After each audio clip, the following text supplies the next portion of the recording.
বেকার ছেলেটি ও তার ছোট্ট হোটেল।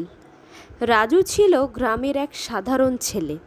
কলেজে পাশ করার পর বহু চাকরির জন্য চেষ্টা করেও কোথাও চাকরি পায়নি।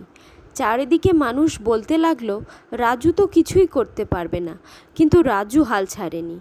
নিজের বাবার কাছ থেকে কিছু টাকা ধার নিয়ে সে সিদ্ধান্ত নিল ছোট্ট একটা চা তেলে ভাজার দোকান দেবে বাজারে। প্রথমে সবাই হাসাহাসি করলো, চা বিক্রি করবে, তাও কলেজ পাশ করে।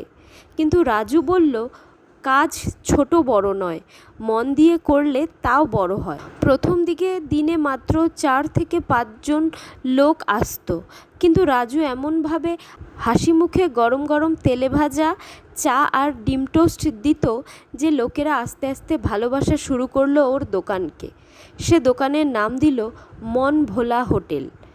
2 বছরে রাজু তার ছোট্ট ঠেলাগাড়ির দোকানকে একখানা ছোট্ট বসার জায়গাসহ হোটেল বানিয়ে ফেলল।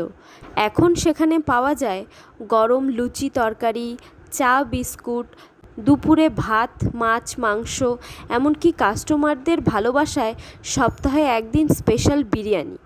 গ্রামের যুবকরা তাকে এখন রাজুদা বলে ডাকে।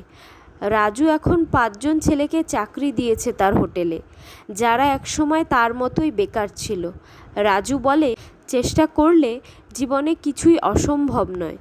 নিজের ছোট্ট স্বপ্ন থেকেই শুরু হয় বড় গল্প।